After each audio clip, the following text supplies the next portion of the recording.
Welcome to our Monday night Bible study.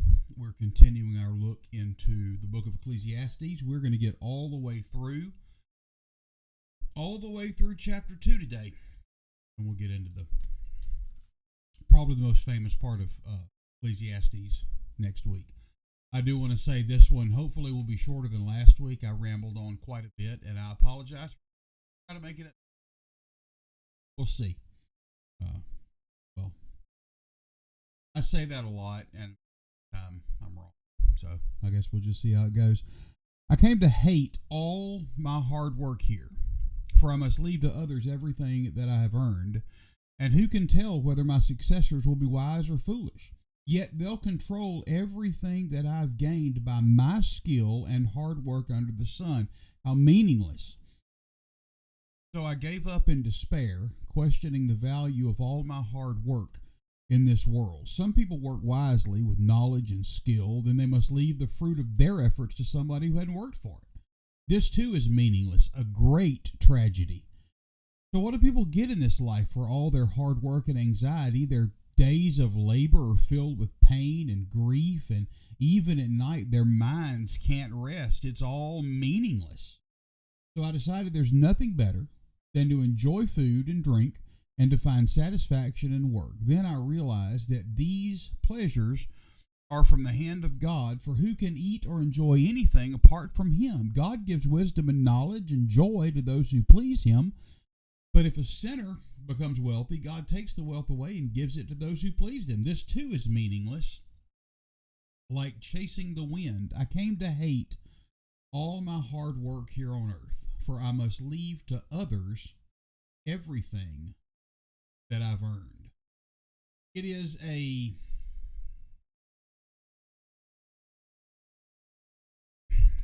I worked hard for this. I deserve it. I've done everything right. I've been smart. I've been frugal. I've sacrificed. I've done stuff that I'm supposed to do. I've accumulated all of this stuff, wealth, houses, land, whatever it is. And now, other people that didn't do nothing are going to get to enjoy it. Those people that are high achievers generally have small or little patience for those that fall short. But there is also something to be said for looking to the achievement to fulfill. People that have a Super Bowl ring think less of that ring than people that don't have a Super Bowl ring.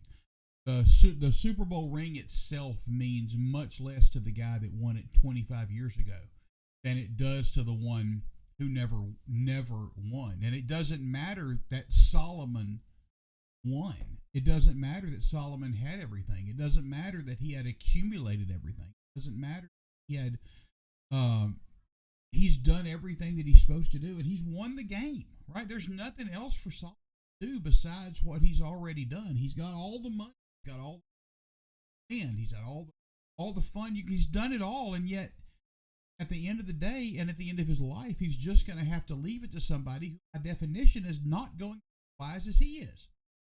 Even leaving it to his son seems to make him angry. Now, in Proverbs chapter 13 and 22, Solomon says, a good man leaves an inheritance to his children's children, but a sinner's wealth is laid up for the righteous. In his youth, he says, it's a good man that leaves an inheritance to his children's children. It's a good man that accumulates. It's a good man that is wise and is frugal and sacrifices, looking beyond himself and looking to someone else to help provide for those who are going to come after him, to make a difference in the lives of his children and of his grandchildren. And yet, when he's older, because Ecclesiastes is written in Solomon's old age, when he is older, he looks back at all this and he says, you know what, it comes right down to it, I don't want to do that. I want to leave all of the stuff that I've done, all of those things that I've accumulated, all the wealth, the good decisions, all the wisdom that I've to make the money that I've got, to accumulate the lives that I've got, give that to somebody else. What are they going to do with it? They're not going to appreciate it like I do. Kids today appreciate nothing. Who can tell? Let me go ahead and move. Who can tell whether my successors will be wise and foolish? Yet they'll control everything that I have gained by my skill, my hard work under the sun. Meaningless. It doesn't matter. It doesn't matter whether or not. It doesn't matter what is good. It doesn't matter what's good for the future generations. It doesn't matter what's good for posterity. It doesn't matter what the children, it doesn't matter the grandchildren. What makes him mad is he doesn't get to keep it. I don't get to have it. It is turning inward that we, honestly, all of us have a tendency to do. I will give to you, but I want to control what you do with it. I'll be generous, but I want to control how it's. I'll be giving, but as long as I can get credit, as long as it can be transactional, as long as I can get from it, I'll be happy. I'll be happy to give it away. And so I don't know if the people that I'm going to give all this money to, that I've done all the good stuff and I've done smart things to accumulate, I don't know what these people are going to do. Are they going to waste it? Maybe. Probably. They're not going to be as smart as Solomon. They're not going to be as wise as Solomon. He already knows that. And ultimately, they did waste it. But the point is not collecting. The point's not heaping to yourself. The good man stores up to give out. The good man lets things flow through him rather than hoarding them to himself. And he says, so I gave up in despair, questioning the value of all my heart in this world. If they won't do things my way, then I quit. My work and my legacy and everything that I have done and all the good established and all the work. If I can't control it, if I can't be in charge of it, if I can't keep it, if it can't be about, I ain't gonna do nothing. I'll just quit playing the game. All my hard has no value. And the reason it has no value is not because there's not value in it. It's not because it can't do good. It's not because it can't reach out, because it can't make a difference, because it doesn't help me anymore. It's valuable to me. It no longer me. How selfish is that? That all we can see is whether or not something is going to benefit us. Some people work wisely with knowledge and skill. Then they must leave the fruit of their efforts to someone who hadn't worked for it. This too is meaningless. It's a great tragedy. The ESV says it's a great evil that somebody else, that you work for something and you accumulate and you do this stuff and yet somebody else gets to spend it. That's an evil. It's an evil thing. It's a tragedy thing. And it's easy to spend what you don't have. The young man, Solomon, applauds the good man, maybe David, that leaves an inheritance, leaves a legacy for his children and children's children. The old man curses the necessity of having to leave it. I don't want to leave this. I don't want to get rid of this. I don't want to let go of this because I made it, because I did it, because it was my wisdom. It was my intelligence. It was my work. It was my effort that put all this together. And I'm going to keep it. I'm going to hoard this to myself. And we think if I had money, if I had money, if I had extra, I would do good stuff. I won the lottery. My God. All of the good things that I would do, probably I would be named volunteer and giver of the year, hundreds of organizations all across the United States, if only the Lord would let me win the lottery. God sees what's in my heart. He knows what's down in my heart. And so he knows that if I could win the lottery, everything would be fantastic. There's a story of a guy, two best friends in the world. They had known each other since they were little bitty boy children. And They were walking along the road one day. One of them says to the other one, he said, man, he said, if you had $2 million, would you give me $1 million? He said, man, you are my best friend in the world. You know, whatever I have, if I had $2 million, I would absolutely give you half. They walked a little further. He said, if you had 2 houses, would you give me one of them? Man, you know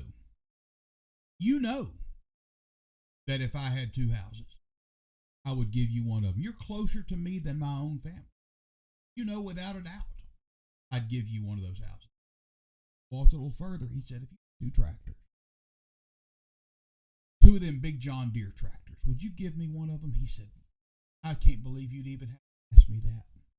You know that if I had 2 of those John Deere tractors, I'd drive one of them to your house and just leave it in the driveway and walk back home because you are my friend. And they walked a little further. He said, if you had 2 hogs, would you give me one of them? And the guy looked at him and said, man, you know I got 2 hogs. The point is that it's easy for us to give away things that we don't have. It's easy for us to do good with stuff that we don't have. It's easy for us to believe that we would really sacrifice and we would really make a difference in the lives of people if we had the ability to do it. And when we're asked to actually do it from what we have, from the good that we have, we tend to hesitate. If I had $1 million, I'd do good with $1 million, but I won't do good with the $10 that I do have. If I owned a car lot, I'd do good with that, but I won't do good with the car that I have. And so I believe that the point is that it matters what you do with what you have. And if what you have is hoarded to yourself, it doesn't matter how much you have. Quantity is not the problem. The problem is that our hearts are turned inward and our hearts are turned to ourselves and our hearts are turned in a selfish direction. Because what I want, and I'm going to spend on what I want. Not evil to leave an inheritance. It's not evil to leave good things. It's not evil for a man to leave an inheritance to his children's children. It's only evil if you think that the good is the stuff. It's only evil if you think that the good is the thing, if the good is the money, if the good is the land, if the good is the property. That's what makes it evil. Because the good is not the stuff. The good is the willingness to think about somebody besides yourself. The good is the willingness to turn it out.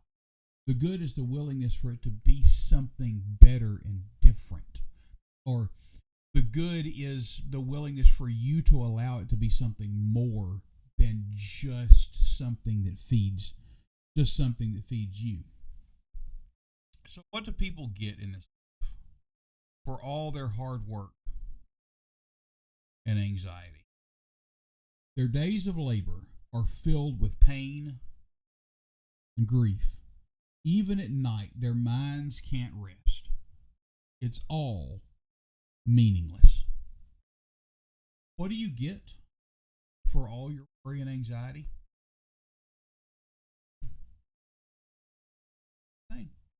Doesn't do you any good at all. It doesn't help. You've put a lot of thought. You've spent a lot of sleepless nights worrying about something. What good did it do? Can you change it? Jesus says in Matthew chapter 6, therefore I tell you, don't be anxious about your life, what you'll eat or what you'll drink, nor about your body, what you'll put on. Is not life more than food and the body more than clothing? Look at the birds of the air. They don't sow, neither do they reap, nor gather into barns, and yet your heavenly Father feeds them. Are you not of more value than they? And which of you, by being anxious, can add a single hour to his span of life? And why are you anxious about clothing? Consider the lilies of the field, how they grow. They neither toil nor spin, and yet I tell you, Solomon in all his glory was not arrayed like one of these. Their days of labor are filled. What good? What do people get from all their anxiety in this world? Nothing. Jesus tells us you don't get anything from worrying about it.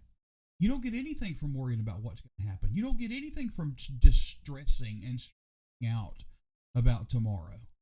The people that spend their days and nights worrying are never going to be able to experience the joy that God has for them, because they're never going to be able to let go and see that there's something beyond here. There's something more. It's always meaningless. It's always vanity when we're consumed by me and what I have and what I can do. So, he says, better than to enjoy food and drink and to find satisfaction. Then I realized that these pleasures are from the hand of God. For who can enjoy anything apart from Him? This is what it all comes down to. At least in his initial examination of life, enjoy you have today. You enjoy, give us this day our daily bread. You do the thing that you're assigned to do. You do that thing and you do it with joy, and you do it with excellence, and you do it to the best of your ability. Get up, you go to work. You be a good steward with the blessings that God has given you. Be a good steward on your job. Be a good steward with your time. Be a good steward with your... This is what matters. That every day you enjoy the blessings that God has given you today. You will find joy in the daily bread more than trying to hoard blessings to yourself, more than worrying what the blessing is going to be. So much time worrying about whether or not we're going to have enough for tomorrow that we really don't enjoy and joyously revel in the goodness that God has given. Allow yourself to become so consumed with the troubles of tomorrow, you blessing of today. And the Bible tells us that this is the day. This is the day. Today is the day that the Lord has made. I rejoice and be glad in this day. I can't rejoice and be glad in tomorrow. I rejoice and be glad today. These blessings, this bread, this job, this day, this family, these children, these parents, this, today, I'm going to rejoice. We rejoice in the things that God has given us now, and we trust that those things are going to be able to sustain us into the future. But ultimately, God gives wisdom and knowledge and joy to those who please Him. But if a sinner becomes wealthy, God takes the wealth away and gives it to those who please Him. This too is meaningless, like chasing the wind. I'm going to read this from the ESV because I really like the way it's. God gives wisdom. I don't have it in the ESV. You're just going to have to trust me. You're just going to have to trust me that this is what the ESV says. For to the one who pleases Him, God has given wisdom and knowledge and joy. But to the sinner, God has given the business of gathering and collecting, only to give to one who pleases God. This also is vanity and striving after the wind. God gives to them the business of gathering and collecting. And really, that's all. If there's not an eye toward eternity, if there's not something beyond this life, it really is just kind of gathering and collecting. And you're not even gathering and collecting for you. This is why there's no real joy in it. Because ultimately, without an eye toward eternity, you're just heaping to yourself, you're hoarding to yourself, you're bringing all this stuff into yourself, and it's stuff that just doesn't matter. When it says the sinner becomes wealthy, God takes it away, it's not that all good people, all bad people are going to become bankrupt. They're going to die. And then what are you going to do? Richest man in the world eventually probably going to die. Chances are. Everybody else has. He probably will. What good's it going to do him? How is he different than this guy? The grave's the same size. But it really doesn't matter. And it doesn't mean that God is going to make all the good people rich. What it means is that there's something beyond, there's greater, there's something more. There's something that we can achieve and reach beyond this life.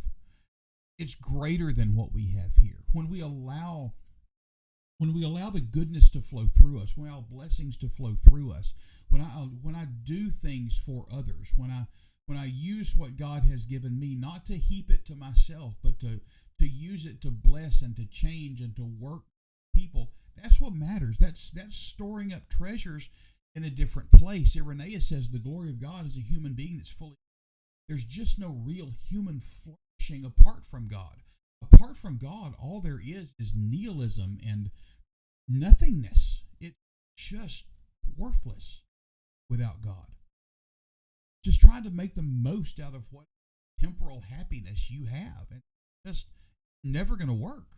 When you have God, then the temporal things, be rich and have God, great. You can be poor and have God, and it's okay too, because what matters is that you have God, something beyond your life. You work hard. This is not to say quit your job and just drop out or whatever of society. Work hard. Do your best. Do everything as unto the glory of God. Do everything as worship. Your job is worship. Your job is praise. You are representing the kingdom of God when you are on your job. Do your job to the best of your ability. Be a good steward of what God has given you. Be a good steward of your time. Be a good steward of your finances. Be a good steward of your stuff, your clothes. Don't treat your stuff bad. Do those things. Do them well. Do it with excellence. But the point is not the stuff. The point is I'm doing it with an eye somewhere else. The point is I'm doing it looking towards something greater. God always wants the ultimate good for his creation, and when we allow ourselves to walk in the will of God for us, that way always leads to our good. Thank you so much. We have gone all the way through chapter 2, and that means we're getting close to chapter 3, which is not the middle of the book. We're going to get to the everything there is a season part, and that's going to be very exciting. So, I love you. God loves you. Lord bless you. Thank you for watching. I'll talk to you next week.